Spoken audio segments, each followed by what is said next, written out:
Now is the time to improve your mock scores. बल्कि आपकी CLAT journey में अभी सबसे इंपॉर्टेंट चीज है to give मॉक्स।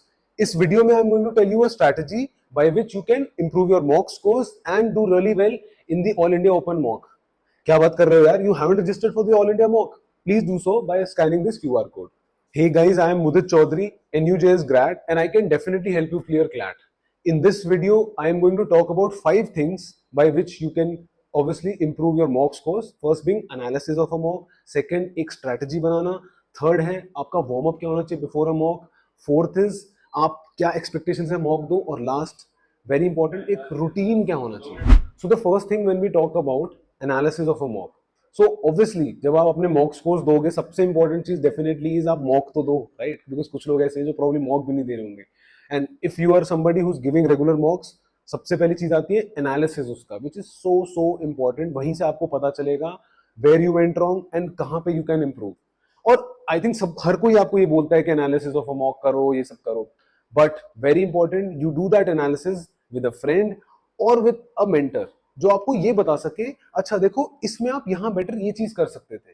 That is where आप एक्चुअली में कोई इंप्रूवमेंट देख सकते हो और एक प्रॉपर एनालिसिस देख सकते हो मॉक का।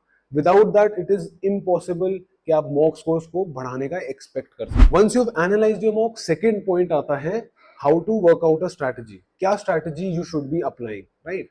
सो इसमें obviously this strategy could be whether in terms of किस सेक्शन को पहले अटेम्प्ट करना है, या कंसेप्चुअल क्लैरिटी कहां पे है, and this to discuss it with a friend और विद अ मेंटर, बिकॉज वो आपको ज्यादा अच्छे से बता सकते हैं कि अच्छा ये स्ट्रैटेजी शायद आपके लिए वर्क करेगी या ये स्ट्रैटेजी आपके लिए नहीं वर्क करेगी, right? And this should be based on आपका इनहेरेंटली कौन सा एक स्ट्रॉन्ग सेक्शन है या आपका इनहेरेंटली कौन सा एक वीक सेक्शन है। आइडली आई वुड से आपका जो भी स्ट्रॉन्ग सेक्शन है उसके साथ आप पहले स्टार्ट करो, या फिर उस पेपर में कौन सा सेक्शन स्ट्रॉन्ग है या कौन सा सेक्शन डिफिकल्ट था या इजी था, उसके बेसिस पे एक स्ट्रैटेजी बनाओ, right? And obviously you will also be able to keep in mind after your analysis कि आपने कितनी सिली मिस्टेक्स करी हैं एंड कितनी आपसे मिस्टेक्स ऐसी हुई हैं विच इज बिकॉज ऑफ आपकी कॉन्सेंट्रेशन नहीं थी, या आपकी रीडिंग स्पीड थोड़ी स्लो थी, या आप प्रेशर फील कर रहे थे। तो वो एनालिसिस के बाद जो आपने पहले पॉइंट में कर लिया है, आप इस सेकेंड पॉइंट में एक स्ट्रैटेजी बनाओगे, एंड पूरे हफ्ते जो आपको काम करना है इन अपनी वीकनेसेस पे, उसको साथ में रखते हुए आपको अपने मॉक की स्ट्रैटेजी बनानी है जिसे आप अप्लाई करोगे during the mock. Now the third thing, warm up before a mock. I think nobody talks about this, and I talk about this in terms of a sports person because I आपको पता है every sports person या कोई भी अगर exercise करने जाता है वो पहले वार्म अप करता है। वार्म अप आप क्यों करते हो? So that you can perform better, right? So अगर आप एक सिंपल सी चीज देखो, आप इस पेपर को एक एक्सरसाइज या एक स्पोर्ट, एक कॉम्पिटिशन की तरह लो एंड एक वार्म अप रूटीन सेट करो। वो रूटीन अगर आप सेट करोगे तो every time you enter into that routine you will feel confident. So उस रूटीन में आपको क्या फॉलो करना है? प्रॉब्ली आपने जो भी मिस्टेक्स करी हैं during the mock and during the previous mocks, and जो भी अच्छी चीजें करी हैं, write them down on a piece of paper कि मैंने उस पेपर में ये मिस्टेक करी थी, मैंने ये गलती करी, मैं क्वेश्चन को नहीं पढ़ता, whatever those silly mistakes are, whatever those conceptual mistakes are, and write down all the good things कि जब भी आपके किसी मॉक में अच्छा स्कोर आया था वो क्यों आया था, आपने एक दिन पहले अच्छे से ज्यादा रिलैक्स थे या आपकी एक्सपेक्टेशंस कम थी, what ever it is, you right them down and read them half an hour before the paper. आप उस जोन में आओगे which will put you in a better frame of mind and which will obviously give you a better chance of scoring well. And another thing that you can do is आपने कोई ना कोई coat ऐसा देखा होगा जिससे आपको बहुत पॉजिटिव फील होता होगा, तो I would honestly suggest write down these positive quotes in front of you on a piece of paper obviously and read them before a paper, right, before a mock. उससे क्या होगा? you will be in a positive frame of mind, आपकी vibrate आपकी जो frequency होगी it will be very high, and when you're in that high frequency in a positive frame of mind there are chances that you will definitely do well in that mock, right? And because हमें पता है कि mock score stagnant होने से a lot of students really feel underconfident, तो अगर आप ये चीज करते हो, इन चीजों को अप्लाई करते हो before a mock, you will be in a brilliant frame of mind to score a really good score in that mock. Fourth point, a very important point is expectations before a mock. I think आप agree करोगे, अगर आपके किसी mock में first mock में 40 marks आए हैं out of 120, next में आपके 45 आए हैं, तो यू डू एक्सपेक्ट कि थर्ड में आपके कम से कम 50 आएंगे। ऑल ऑफ अस एक्सपेक्ट कि हमने जितना पिछले मॉक में किया था स्कोर, उससे ज्यादा हम इस मॉक में स्कोर करेंगे। I think that is not a good thing. Why? Because वो एक्सपेक्टेशन जब बढ़ती है ना तो प्रेशर बढ़ता है हम पे। एंड आप एक चीज याद रखो, इट्स वेरी रेयर कि दो मॉक्स जो होंगे वो सेम क्वालिटी के होंगे, सेम डिफिकल्टी के लेवल के होंगे। तो जब आप एक एक्सपेक्टेशन अपनी हटा दोगे ना, मॉक को मॉक की तरह दोगे and focus only on giving the paper in the best possible way, that will keep your emotions in check.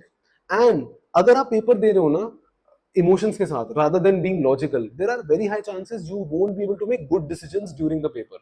And you know, sportsmen, athletes, they are told to be very cold and logical during their competition, not be emotional, because emotions जब आते हैं ना, a person, a human being tends to not make correct decisions. And this is one of the best ways, अगर आपकी expectations कम है from that mock, कि आप ये नहीं एक्सपेक्ट करोगे कितना मैं स्कोर करूंगा करूंगी, तो आपका पूरा फोकस होगा on giving the paper in the best possible वे। आप उसी पे फोकस करोगे जो आपको पेपर के टाइम पे करना है। यू विल नॉट थिंक कि अच्छा अगर मेरे स्मोक में कम स्कोर आ गए तो मेरे चांसेस कम हो जाएंगे अच्छा करने के, मैं ये नहीं कर पाऊंगा वो नहीं कर पाऊंगा। Don't do that. Focus on question कैसे बेस्ट तरीके से अटेम्प्ट करना है, कैसे सॉल्व करना है। That is all you can do, that is all you can control, nothing else, कुछ भी नहीं। सो these are the expectations you need to keep in mind before giving. Fifth point is routine after a mock. I know you will say अब तो mock हो गया है, अब कैसे mock scores बढ़ सकते हैं, but you know as soon as you finish giving a mock, आपके अगले mock का जो time है वो start हो जाता है। And I would say this routine, I think YouTube पे या हर जगह people always talk about कि आप mock scores पढ़ाई करके ये सब चीजें करके करो, but I always believe कि आपकी एक wholesome approach होनी चाहिए towards your preparation। तो एक जो routine होता है ना after a mock, ideally I would say you should chill with your friends, relax in any way possible, because you know आप एक ऐसे मान के चलो, एक गाड़ी है अगर वो सारा टाइम चल रही है ऑब्वियसली कहीं तो ब्रेक डाउन होगा ना।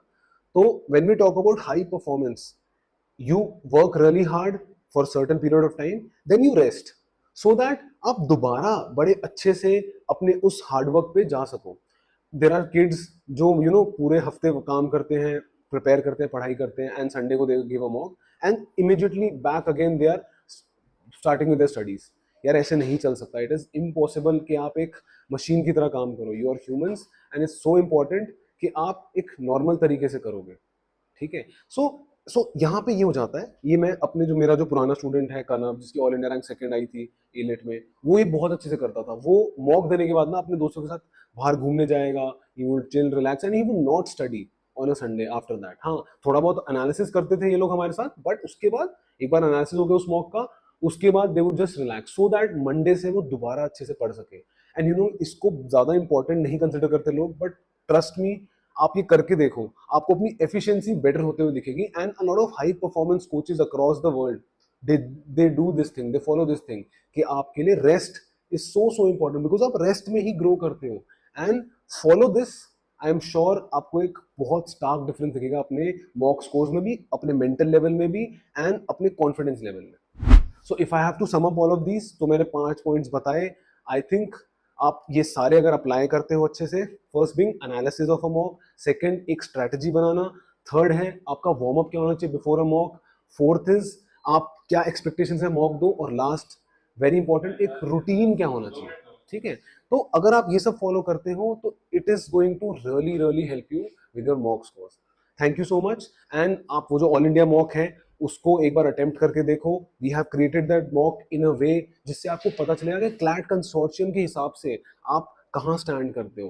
अ lot of mocks that you give these days, they are obviously not drafted properly, but अगर आप इस मॉक को दोगे ना, आपको लिटरली समझ में आएगा कि अच्छा मैं ये एक्सपेक्टेशन के हिसाब से मेरे को प्रिपेयर करना चाहिए, and this is how I need to work आगे so that I can do really well in an actual CLAT paper. Thank you so much and all the very best.